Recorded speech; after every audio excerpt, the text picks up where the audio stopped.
back again with the band Teramaze, the Australian heavy metal band. So this is actually their third album. The albums I've reviewed have been the fourth and the fifth, being Her Halo, as well as Are We Soldiers.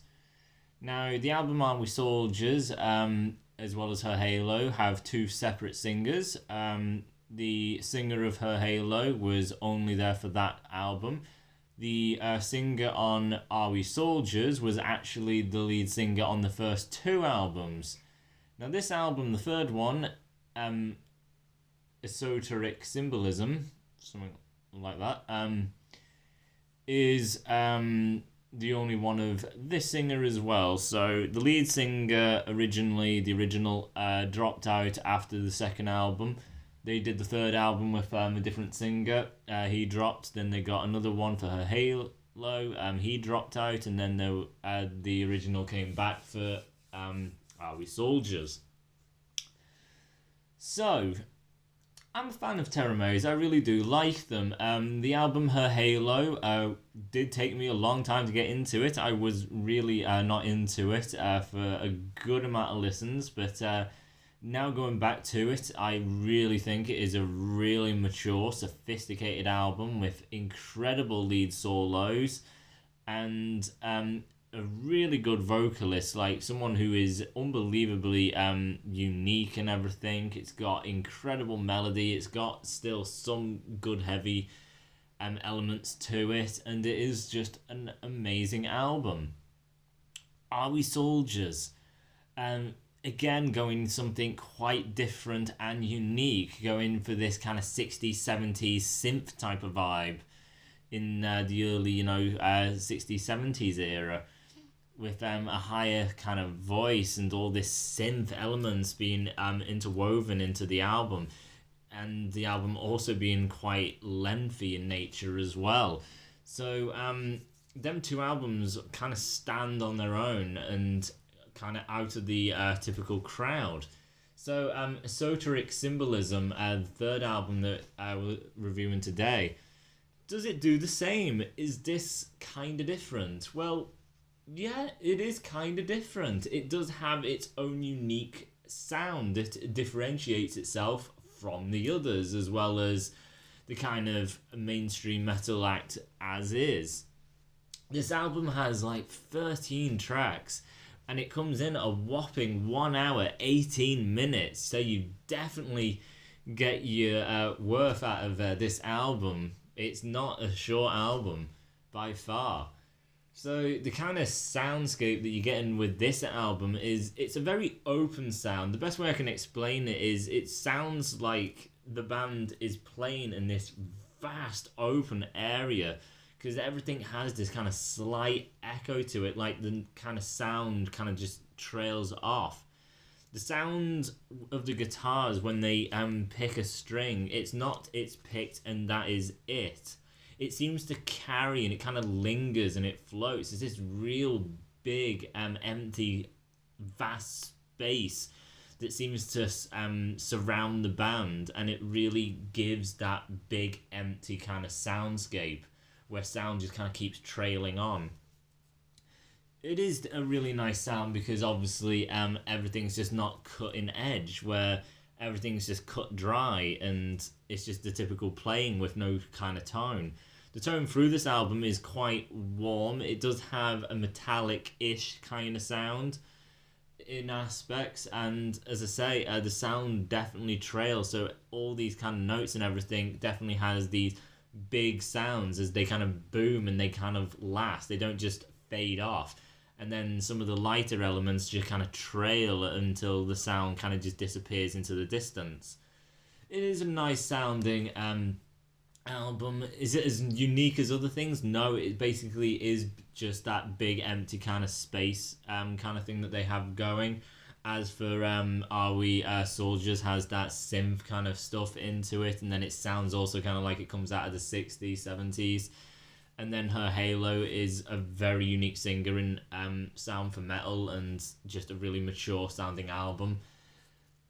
The Esoteric Symbolism, this album is pretty much more I'd say mainstream, but it isn't. It's just mainstream as in it's not doing anything drastic. It is the more accepting, easily accessible metal album, because it's not a vital change of style or pace or techniques or anything like that. It's just basically a metal progressive album which has this kind of soundscape and tone about it. Other than that, it is pretty typical.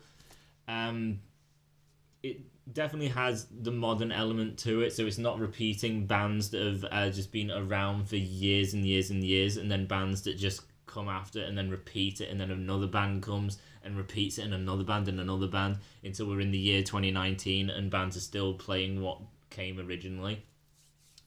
And there's about 1 billion of them, so this is, again, a more modern kind of sounding album, so not as much kind of repeaters, the kind of early sounding bands, but you can definitely tell they are influenced by the kind of old gods of metal. It's not one of these kind of new metal things of screaming your head off, as well as just doing something really lazy and doing the gent style of thing, and 7-string guitars. It's nothing fucking ridiculous like that. It's just basically where metal should have progressed from the originals, and it's just been modernized. And this is where we get Teramaze's esoteric symbolism. So there's 13 tracks, as I say, and they're off pretty hefty, so let's kind of get into it and try and get through this as quickly as possible with the first track, All Seeing Eye. So All Seeing Eye is 3 minutes and 32 seconds, which is a typical length of a pretty lazy, basic, structured song. But the 3 minutes 32 is actually how long the intro is. So All Seeing Eye is just an intro song. It is not an actual song. And it lasts 3 minutes 32 seconds. So that is a pretty long intro. It is the length of an actual song that has intros and verses and choruses and more verse and more chorus, bridge, maybe solo, come to an end. All that. And this is just basically an intro. So that comes off as really irritating, really annoying. So is that the case? So All Seeing Eye basically kind of just starts very somber. You hear some kind of cracks of thunder, and it's just these menacing kind of sounds, with the thunder. You've got some kind of heavy bass kind of tones and things. And then you get a choir that comes in, and it's these really deep choir male vocals and everything, and they sound very deep. They're then laid on top with some kind of lighter vocals, maybe I think females. Still the really heavy broody choirs going, and then on top of that becomes the kind of females, but it's still very menacing. And then that goes for a while and then trails off, and as the sound about cuts off, as the sound disappears, the band then will kind of come in, and there's this kind of symphonic element behind them as well. These kind of, I think, Sims key kind of thing, but it's quite symphonic in sound structure. As for the kind of band themselves, you get some kind of lead from the guitar, so there's some really kind of nice sounding riffs in there that has this great tone to it. It's a little kind of technical sounding. It's not exactly what you would call a lead solo, but it's not exactly what you would also call a riff. It is more of a lead interlude, and the guitarist is talented. The guitarist in Teramaze is a very gifted guitarist. So it is a great kind of sounding interlude. He does repeat it a little bit, so when he starts his interlude, he trails off, and then the symphonic nature kind of takes over, and then he goes somewhere else, but then he comes back to that introduction again. So it's basically just this kind of menacing choir and the thunder, then you got some symphonic nature along with some lead kind of interludes. So it is kind of alright. It's not something huge. It's not an actual song. It is 3 minutes 32 seconds, as I said, and it is not actually a lead solo. It's more of a lead interlude, but the guitarist is good. It just depends of if the soundscape that they've made and the symphonic nature and the choir, as well as what is being played as the lead interlude, kind of takes you. and you think it is worth your time instead of it being 3 minutes 32 of nothing, and you'd rather kind of just get into what the band is actually doing and the actual songs instead of something that isn't really a song. But for me, I kind of like it. It does kind of start tying into the actual tracks. It does flow into that, so I kind of say, well, it's just this really big introduction into the song, which makes the first song kind of connected to this one, so it's just this massive interlude-led introduction into your other song. So I personally don't mind it, but it will be down to personal taste. So, Line of Symmetry is a pretty hefty track, pretty much clocking in at 7 minutes, so it kind of clocks in at 6 minutes 57, so technically 7 minutes long, this track. It has a fair few different kind of elements to it. So you've got melodic elements, and then you've got more of the average tempo, open-scape sounds, as well as more of the aggressive nature sounds. You've got kind of these lead interludes that are in these riffs that are really technical sounding. You've got your solo, and it goes back and forth intertwining all these different things. So it's a pretty packed song, to be honest.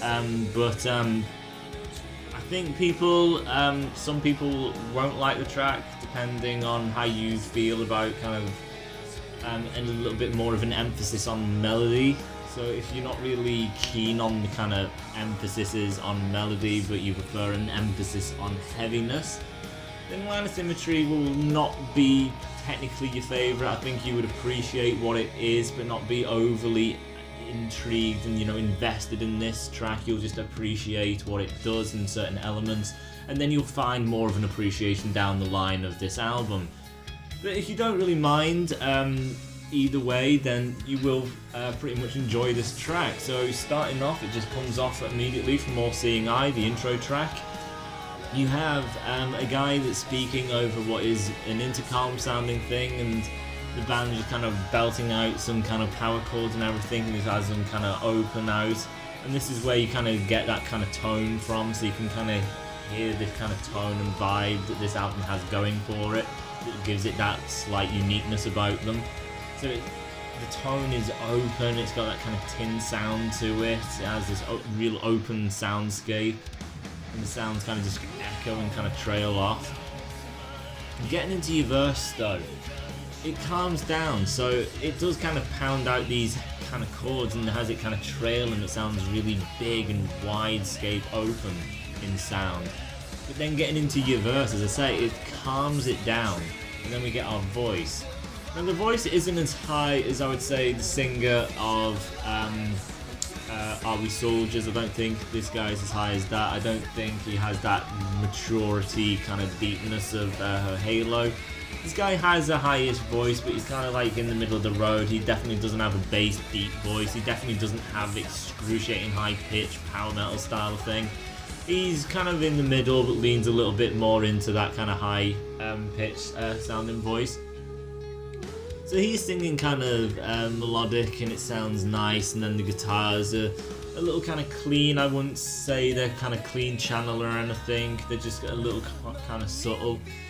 And then eventually the sound kind of lifts itself up a little bit, and then the guitars start trailing a little bit, and the voice comes out of the kind of more deeper melody, and then he goes into his kind of higher structured voice. After that you get another kind of aspect of the song, which is everything starts getting a little bit more aggressive. So he puts this aggression onto his voice. It definitely has a bit of a bite to it, and the riff underneath this aspect definitely kind of packs this kind of powerful punch. It's not chords, it doesn't sound simple, it's definitely got this real sharp aggression to it. So he's not just picking things, it's like really aggressive quick pick things that just kind of delivers fiercely and then retreats back. So yeah, basically the sound that is underneath his voice, the guitars are not really just belting some heavy bass stuff out. It's these really sharp aggressive notes is being picked sharply, quite bright sounding notes underneath, a little technical. And then near the chorus it just starts kind of speeding up. His voice, you can definitely hear that massive soundscape on his voice in the chorus. The guitars here again just sound quite fast again. It's a little kind of complicated sounding.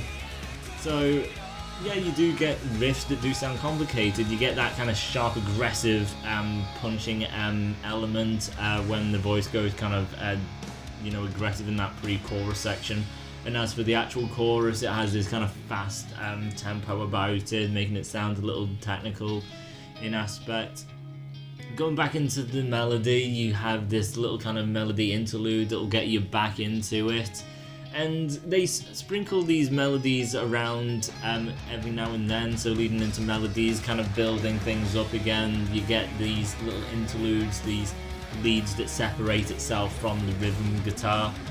And it just kind of gives a bit of life to it, and then some other parts where going from the soft to the open part, it goes more into a soar, and then just nice gradual just tempo without the voice until it gets into the chorus and speeds along again. So you've got all these different kind of patterns and everything. They don't repeat themselves. The melody sounds a little different. The aggressive part has a little bit of a difference to it. So a lot of different aspects. Talking about the solo though, the solo is a bit... it's a little dull, to be honest. It starts off sounding great, and it's just like, oh, this sounds really interesting, it's got the melody, it's got this great tone to it. But the problem is, it's around something like 10 seconds or something, so it's just like, wow, we're opening up and he's taking it easy and it's starting to build up, and then the singer comes back and it's just like, I just don't think you've really kind of gotten to your point, you've just ditched it. So, yeah, it's a short solo. For what is there, it does sound pretty good. It's not magnificent, it's not a masterpiece, it is good, but it's not really that great. And it is pretty disappointing because this guitarist definitely has talent. So that is pretty much it for Line of Symmetry, so let's get into Transhumanist. So Transhumanist is 4 minutes 16 seconds, so a little short. And it is probably the most simple in a certain aspect song on the album. I'll explain why it's kind of more simple in aspect of the album, because it is complicated. So my previous reviews of this, when I said simple, they thought I meant simple as in actual simple and didn't really understand where I was coming from because their brains are too narrow-minded. So it's simple in aspect, but it's very complicated in it is actually complicated. So yeah. So Transhumanist is probably the most fun song on the album. It is basically just balls to the wall, really heavy, really fast paced. It's got great beauty still in it and melody, but it's just constantly got this speed to it and this real fast upbeat catchy stuff to it. So therefore it is the most fun. But what I mean by simple is that is kind of it for the song. It is just 4 minutes 16 of pretty fast riffs, some great melody from the vocals, and then when the vocals disappear, the instruments take over the melody until he returns, and then they take over the aggression while he does the melody part, which is a great kind of harmony between the two, because I don't want the band to just be purely just the aggression. I still want to see the band attempt the melody within this track, and they do that when the voice disappears. So you still get your melody aspect, it still carries on. And then when he comes back, they take over the aggression again, which I think is a great way to go about it. That is basically it. You get an intro which is really fast paced, and you've got the singer coming in, just this great sounding, beautiful voice of his, the band belting out some pretty bass heavy tones, and then when the singer trails off, the instruments will start putting in a bit of the melody, and then he comes back in, band belts out these heavy bass sounding riffs and things. Then he trails out, and then the band kind of goes into this nice bit of interlude until he comes back again. The actual chorus kind of takes what was played on the intros, this real fast-paced nature about it. And then coming off of the chorus and things, again, whenever the singer disappears, the band is immediately there like that, just to take over the melody aspects. So it's not just the whole musical side of it is just heavy. and the voice is the only melody within it. I think that would be a little boring, so it is great to just get the change within it. There is softness in the track, so it does kind of calm down in certain aspects and slows itself. But again, simple by there is your intro, your verse, your chorus, pretty much the same verse again, same chorus, then you get a bridge and then there's a solo and then it's the chorus again. So it's a simple structure. As for the previous track, there was a lot more things going on, so it is simple in that way. The structure of the song is pretty simple, but it is a pretty fun song. The solo actually comes a little earlier in the song than usual. It's probably better than the first because it lasts a little longer, but it's still slightly disappointing to some degree because it is mostly about being technical and quick. And he doesn't really have much else going on. There's not as much variety for this solo. Now, do I mind? Kind of. Do I not mind? Kind of. And the reason behind this is basically because the song is supposed to just be, I believe, this really fun, upbeat, intense song. And therefore the solo is just going for the exact same thing. It is just going for intensity. So overall, I don't really mind. So Bodies of Betrayal is where I personally think the album really steps into its own and becomes pretty amazing till the end. So Bodies of Betrayal starts with just this whispered, don't tell me what I believe is real, or something along them lines anyway. And then you just kind of have the band just kind of all coming together at once, and it's not going for speed, it's not going for something bigger than itself. It's just got the heaviness, but has this great melody and beauty about it. It's open, it's not overly complicated, it's not overly trying to complicate things and just really do something really insane. It's just got this great melody to it, still got this heaviness to it, has that great tone that has now been established for this album in itself, and it just sounds really nice, and it really kind of makes me invested. The second just coming out of the intro, just I wonder where the song is going to take me. And it does take me somewhere pretty nice, because when the verse comes in, you kind of get the rhythm guitar and the drum kind of faded off in the background, just doing this pretty much of a mid-tempo intro, but then the lead guitar is just these clean, just probably open strings maybe, just and that is it. It's not complicated, it's not hard, anyone could probably do this, but it doesn't have to be complicated. It speaks volumes because the voice and the tone that they have on the voice, mixed in with what has come from the intro, mixed in with the band behind the guitar and the voice that does the lead, and then mixed in with what comes afterwards, and then even the rest of the song as well. It doesn't matter to have a little bit of something just simple that will then speak volumes, because more is not needed here. And it just sounds great. It has the voice just really sing out. Nothing's distorting it, nothing's taken away from it. The voice is very, very clear here. And it has that soundscape again where it's just really open. It just flows, it fills the sound. It doesn't just end. It just has this massive echo and weight that surrounds his voice, and it just carries. And then just this little string things, just a drill, just giving it this nice little bright element, just that will slowly trail through the verse, and it's just something very little just to give it this bit of a lift, and that is it. That's all that's needed. And then immediately coming after that, you have absolute aggressive, gnarly vocals. And it's amazing because we've got this beautiful sounding intro that has a beauty to it, but it still has this kind of dark, heavy element to it. Mixed in with the verse that has this unbelievably epic sounding voice with these really nice little kind of simplistic leads over the top. And then we get into this really gnarly, and the band comes in, heavy kind of bass and distortion thing. and it's really gnarly. Like, he gets close to doing some kind of growls, I think. He gets that much aggression into his voice. And then going into the chorus, it just kind of opens up again, just into what is kind of typical of Teramaze.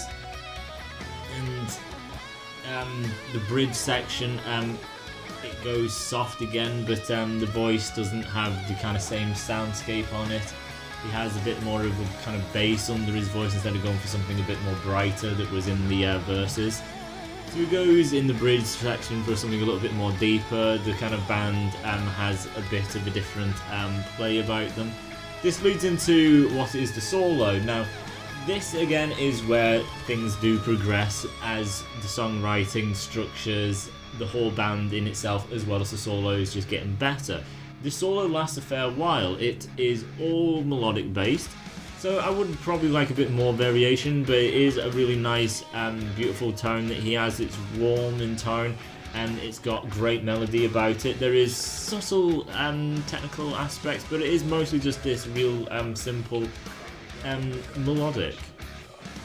And again, just because I say simple, I don't mean simple as in everything is simple. I mean simple as in what's being played isn't overly quick or complex, but the complexity comes with the thought that he's put in to create something so beautiful, which is complicated in itself. People don't need to just think complex just means quick, or simple just means not being quick. There is a lot of variations of what is simple and what is also complicated. Something complicated could be very simple in itself. It depends what they are doing with it. So with this solo, it's a very good melodic. So it is complex, as in the fact that he did actually create something so beautiful and melodic. So it is simple, there's not a lot of technicality to it, but it is a very good sounding melodic, therefore it does do that, and it does last a while. But the thing is that later in the song there is a second solo, so this is great again because we get two solos. We get a very lengthy solo, not very, but a pretty lengthy solo that is got a great warm tone to it, has some great beauty. It's a little blues kind of style, but it is kind of more just the kind of melodic metal you get. And then the second solo goes to that complexity and it just kind of soars, and it doesn't last as long, it just kind of gives you that bit more of complexity and that loudness and soaring and you want. It's still a warm tone, it soars, it sounds huge, and it just sounds brilliant, and it's a good way to end.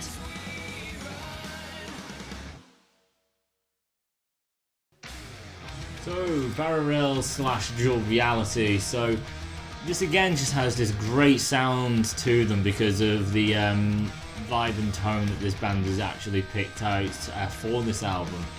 So the rhythm and drums and everything, just they're doing this really heavy, aggressive, bass orientated riff and everything, while the lead guitar is just doing this kind of higher registered lead over the top, but I wouldn't say it's doing something melodic or beautiful, it's just doing something different. It's not bass menacing, it's this kind of high menacing thing that is over the top of what the rhythm is doing.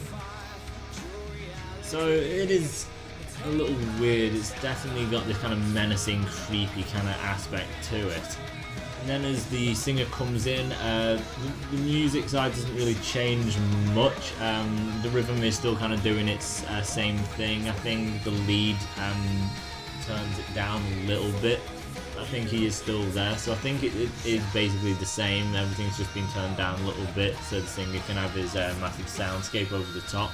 So his volume is definitely the biggest, and he definitely has that effect of echo really turned up here. So all this menacing dun dun dun dun dun dun thing underneath is going on. His voice is just so huge and just echoes in this massive soundscape, and it's soft as well, so he is kind of singing in a kind of more kind of softer thing. He's not, you know, pushing and belting notes out, so it's just kind of got this creepy aspect to it, just this massive empty void. and I really, really dig it. It is a very unique sound and style, and I like that because, again, the band is doing things that are inventive and imaginative, which takes talent and understanding their art form in order to produce this. And then the voice again with the effect, and the effect isn't obviously taken from his voice. It's not like auto-tune, where it's just like there's so many effects that it destroys what the voice actually is. His voice is left untouched, his voice is still his own, and it does sound great, and then mixed with that massive echo thing, it definitely just gives this vibe to it, but that is all it is. The voice is his, the effect is just giving a vibe.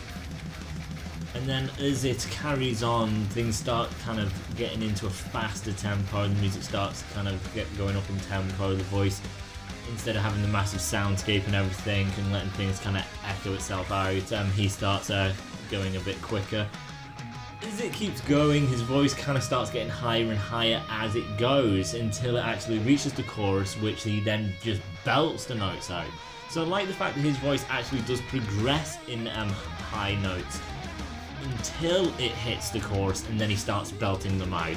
Instead of it just being, okay, here's a pre-chorus kind of section, I'm gonna go high. It's like, no, as it carries on and on and on, he keeps getting higher and higher and higher and higher, and then when the chorus hits, he's just belting out the notes.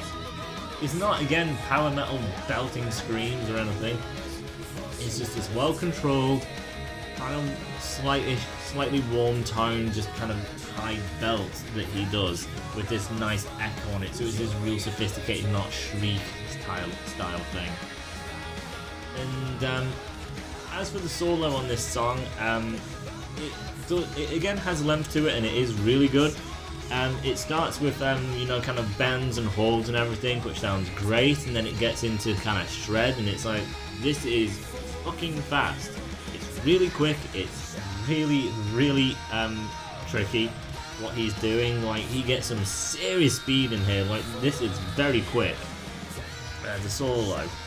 But again, the problem with this is it is kind of like the one-trick pony style of thing. So there was the holds at the beginning, but then at the end, it is basically, it's just blitz shred. It is very gifted, it is very talented, and I don't mind as much just because of how he began it, and then the kind of tones, and the shred he is doing actually does sound different, and the things can be distinguished apart, so it's not just some kind of empty, dead mess. You can definitely kind of hear the kind of passion and aggression behind the guitarist. So you get the emotion through with it, and then the rest of the track as well just kind of gives you everything else. You've had all the talent through the track, these great soundscapes and tones and vibes that are very unique to the band. So yeah, you don't really mind as much because of it, but I'm basically saying you get better solos in Her Halo as well as Are We Soldiers. He definitely has a lot more variety there as well as melody. This album, he does seem to go a little bit more for that kind of shred element and speed. His beauty is just not really as on point with the melody and beauty and soaring stuff of the latter two albums that this band has put out. But nevertheless, a very, very complex solo with some incredible speeds to it, and it is versatile as far as speed goes, at least. So, not bad. Great sounding track, great soundscape, but that will be it until the next part of the video. So I hope you enjoy it, and I'll hope to see each and every one of you in the next part. Until then, I'll see you guys later.